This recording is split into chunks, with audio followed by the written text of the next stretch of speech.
Que la alegría, el gozo de nuestro Señor Jesucristo los fortalezca día a día y esté con ustedes. Hermanos, Dios ha creado al hombre para que sea feliz, para que alcance la felicidad eterna. Dios jamás ha querido que el hombre sufra, ¿no? Ni que peque tampoco, ni que sufra él y haga sufrir a otros. Al contrario, eh, lo ha creado para que sea feliz ahora y siempre. Pero lamentablemente nosotros vemos que de las primeras páginas de la Biblia, el hombre cae en desgracia, comete el pecado original. Y como vemos, Dios, al darle ese mandamiento de no comer del fruto de la ciencia del bien y del mal, moriría. Entonces el hombre, al desobedecer a Dios, muere, pero no muere espiritualmente, perdón, no muere físicamente, sino que muere espiritualmente y es expulsado del paraíso. Entonces, pero, y vamos a ver que a consecuencia de este pecado devienen muchos más pecados. Entonces, el dolor, la muerte, la esclavitud del pecado, la esclavitud del hombre contra el hombre, vinieron a consecuencia de este primer pecado. Vemos adulterios ya en los capítulos 4 del Génesis y siguientes, ¿no? El asesinato, el fratricidio, ¿no? Caín contra su hermano Abel, y así podríamos enumerar variedades de pecados que ya se empiezan a arrastrar, ¿no? Incluso en la actualidad vemos gravemente el aborto, ¿no? Las relaciones de personas del mismo sexo, infidelidades, vemos deslealtad, traición, eh, ataques infames a la imagen de la persona, etcétera, ¿no? Y que traen como consecuencia dolor y sufrimiento. Y ahora pues también, penosamente, vemos guerras y en nuestros países latinoamericanos, por ejemplo, vemos cómo poco a poco la violencia criminal, delincuencial, va avanzando. Acá en mi patria del Perú, extorsiones, asesinatos, es terrible lo que estamos pasando. Dios le da todo el poder al hombre desde el Génesis para que lo haga crecer, para que fructifique en el mundo, pero lamentablemente, por consecuencia del pecado, más bien vienen a traernos desgracias, destrucción, guerras, muerte, enfermedades. Pero Dios es bondadoso, ¿no? Dios se ha preocupado siempre del hombre. Ya desde el Génesis capítulo 3, versículo 15, ya nos promete que va a venir un Salvador, ¿no? Y en esa espera no se olvida de su criatura favorita, la más amada, que es el hombre, ¿no? Dios se ha bajado al hombre, ¿no? Y lo vemos especialmente en Cristo, nuestro Señor. Ahora, ya desde cuando elige al pueblo hebreo, vamos a ver que al pueblo hebreo también lo cuida y le da hermosas promesas de prosperidad. Lo cuida, protegerlo, lo llama a este pueblo, lo elige, que lo va a cuidar, lo va a proteger, y le va a dar felicidad y lo va a salvar. Miren cómo el Génesis capítulo 3, versículo 7 nos dice lo siguiente. El Señor dijo, yo he visto la opresión de mi pueblo que está en Egipto y oído los gritos de dolor provocados por sus captores. Sí, conozco muy bien sus sufrimientos. Por eso he bajado a librarlo del poder de los egipcios y hacerlo subir desde aquel país a una tierra fértil y espaciosa, a una tierra que emana leche y miel. Palabra de Dios, te alabamos, Señor. Entonces estamos hablando de esclavitud, el pueblo de Israel cayó en esclavitud de los egipcios por más de 400 años y envía pues a este hombre amigo de Dios, uno de los hombres más humildes sobre la tierra, Moisés, como líder. Sin embargo, en la actualidad, a partir de la Reforma Protestante, surgieron ideologías, doctrinas dentro del cristianismo que hacen creer al hombre que una vez que ha aceptado a Cristo como su Dios y Salvador, desde ese momento ya está salvado, ya es salvo para la eternidad, que lo que le dure de vida en este tiempo acá terrenal, él ya no tiene de qué preocuparse porque Cristo ya dio su vida en la cruz y ya fueron perdonados todos sus pecados, los habidos y por los que vaya a cometer, etcétera, ¿no? Y que ya está salvo, que nada, nada ni nadie le va a hacer perder su salvación. Esa es una idea falseada, hasta podríamos decir buenista, de un Dios que salvará a todos, que perdonará a todos o que perdonará a un grupo de elegidos, porque también hay una corriente que dice que Dios salvará solamente a un grupo de elegidos y que estos indefectiblemente jamás, jamás se perderán. Más bien, que indefectiblemente estos ya son salvos, serán siempre salvos. Pero ese no es el Dios que vemos en las páginas de la Biblia, y el Evangelio que les voy a compartir y quiero reflexionar con ustedes, más bien nos llama a que todos los días tengamos un proceso de perfeccionamiento, de progreso y de conversión continua y diaria en nuestras vidas, en un proceso de santificación diaria y continua. Entonces sí, se requiere acoger la salvación obtenida y dada por Cristo ahí en la cruz con su derramamiento de sangre, pero el texto que vamos a ver, el Cristo mismo nos llama a una exigencia de una vida de santidad que produzca frutos de santidad, frutos de bien. Esta fe tiene que producir, no es una fe muerta, es una fe viva, pero para eso Jesús nos llama a renunciar a las malas obras morales y espirituales. Bien, entonces les quiero compartir el siguiente evangelio, que está tomado del Evangelio según San Lucas. Está tomado, gloria a ti, Señor. Está tomado el capítulo 13, del versículo 1 al 9. En ese momento, algunos le contaron a Jesús una matanza de Galileos. Pilato los había hecho matar en el templo, mezclando su sangre con la sangre de sus sacrificios. Jesús les replicó: ¿creen ustedes que esos Galileos eran más pecadores que los demás porque corrieron semejante suerte? Yo les digo que no. Y si ustedes no renuncian a sus caminos, perecerán del mismo modo. Y aquellas 18 personas que quedaron aplastadas cuando la torre de Siloé se derrumbó, ¿creen ustedes que eran más culpables que los demás habitantes de Jerusalén? Yo les aseguro que no. Y si ustedes no renuncian a sus caminos, todos perecerán de igual modo. Jesús continuó con esta comparación. Un hombre tenía una higuera que crecía en medio de su viña. Fue a buscar higos, pero no los halló. Dijo entonces al viñador: mira, hace 3 años que vengo a buscar higos a esta higuera, pero nunca encuentro nada. Córtala. ¿Para qué está consumiendo la tierra inútilmente? El viñador contestó: Señor, déjalo un año más y mientras tanto cavaré alrededor y le echaré abono. Puede ser que así dé fruto en adelante, y si no, la cortas. Palabra del Señor, gloria a ti, Señor Jesús. Córtala, ¿no? ¿Para qué está aquí inútilmente? Nos dice, ¿no?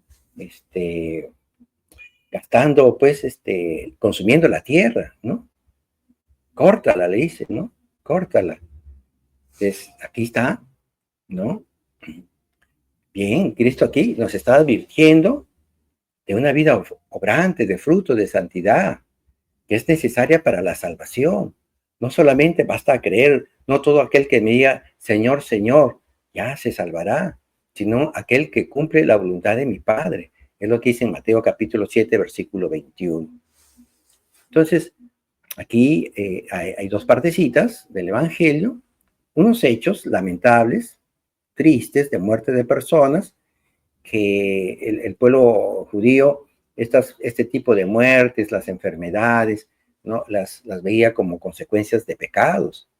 Pero Jesús le dice, no es que estos fueran más pecadores, ¿no?, que otros, de nosotros, por ejemplo, ¿no? Más bien Cristo les va a decir, y 2 veces lo dice, si no renuncian a sus caminos, perecerán del mismo modo. Pero este perecer, este morir, ya no se trata solamente del morir físico, sino sobre todo del morir espiritual. Porque es lo que nos indica la segunda parte de este texto, ¿no? Que es esta de la parábola de la higuera que no produce. Ya lleva 3 años, lleva tiempo esta persona en la viña del Señor, dentro de la iglesia, y no produce frutos. Pero bueno, estábamos diciendo, hay personas que creen que porque ya aceptaron a Cristo en sus vidas, lo proclamaron con sus labios, lo dijeron así, con una gran emoción del corazón, ¿no? Sí, Dios mío, me arrepiento de mis pecados, ¿no? Me convierto a ti, te acepto a ti como mi Dios y Salvador, y ya que con eso es suficiente, que ya no tienen que hacer obras, que ya no tienen que producir frutos para salvarse. No, pero aquí el texto que estamos leyendo de Lucas capítulo 13, ¿no? Versículo 7, ¿no? Dice, pues mira, hace 3 años que vengo a buscar higos a esta higuera, pero nunca encuentro nada, o sea, no hay fruto, ¿no? Córtala, sácala de mi iglesia, ¿no? Sácala. ¿Para qué está consumiendo la tierra inútilmente? ¿No? El viñador, ¿no? Miren cómo nos dice acá en esta parábola, Señor, dale una oportunidad más, ¿no? Déjala, a ver si la abono, le damos más gracia santificante, ¿no? Si hace más oración, si hace más lectura bíblica, si frecuenta los sacramentos, ¿no? Puede ser que dé fruto, que tenga esta transformación, esta conversión de vida, ¿no? El versículo 9 dice, puede ser que así dé fruto en adelante, y si no, la cortas, sí, ¿no? Entonces, veamos cómo es que ya en el Antiguo Testamento, el hombre que salió de Egipto, ya libre de esa esclavitud del faraón, ¿no? Ahora podríamos eso compararlo, el hombre que sale de sus malos hábitos, puede volver a caer en pecado, así como el pueblo judío quería retornar, ¿no?, a ese tiempo de esclavitud que tenía pues alimento, así hubiera perdido su libertad. El hombre actual cree que con su autosuficiencia, ¿no?, que cree saberlo todo con la ciencia, ¿no?, ya no necesita de Dios y se ha vuelto pues rebelde contra Dios, lo ha sacado de su vida, ya Dios no existe y se ha vuelto pues así ingrato. Entonces, a muchos nos puede pasar eso, ¿no?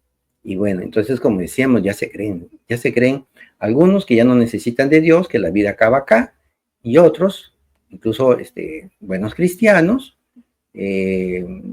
o cristianos con una formación un poco también deficiente, creen que ya son salvos para toda la eternidad, ¿no? Creen que son salvos para toda la eternidad. Muchos han leído la Biblia y a veces la han leído mal y la interpretan mal, ¿no? Porque miren lo que nos va a decir San Pablo aquí en la primera carta a los Corintios, capítulo 10, versículo 11, cuando hace recuerdo del pueblo egipcio, del pueblo de Israel que salió de Egipto y va en ese camino hacia la tierra prometida, y nosotros estamos en camino hacia la tierra prometida celestial. Les doy lectura. A pesar de esto, muy poco de ellos, ¿no?, israelitas que salieron pues de Egipto, de la esclavitud, muy pocos de ellos fueron agradables a Dios, porque sus cuerpos quedaron tendidos en el desierto. Todo esto aconteció simbólicamente, para ejemplo nuestro, a fin de que no nos dejemos arrastrar por los malos deseos, como lo hicieron nuestros padres. No nos rebelemos contra Dios como alguno de ellos, por lo cual murieron víctimas del ángel exterminador. Todo esto le sucedió simbólicamente y está escrito para que nos sirva de lección a los que vivimos en el tiempo final. Por eso, el que se cree muy seguro, cuídese de no caer. Repito, por eso, el que se cree muy seguro, cuídese de no caer. Palabra de Dios, te alabamos, Señor. San Pablo nos está advirtiendo, nos advierte fuertemente, nos dice, ¿no?, El que se cree muy seguro de su salvación, ya salimos de Egipto, ¿no? Ya salimos de Egipto, estamos atravesando el desierto, estamos por llegar a la tierra prometida. Ahora nosotros, cristianos, creemos que porque ya conocemos algo de la Biblia, ya creemos que con eso lo sabemos todo y que con eso nos vamos a salvar, ¿no? Y que ya no necesitamos confesarnos, que ya no necesitamos ir a la Eucaristía, a la misa, comulgar, ¿no? Ya muchos incluso creen que es suficiente tener un cariño, un aprecio, un amor hacia la compañera o hacia el compañero de vida sin casarse, ¿no? Faltar a la misa, que voy a la misa cuando me nazca, ¿no? No, hermanos. Cristo nos está advirtiendo, si no producimos fruto, le dice al viñador, córtala.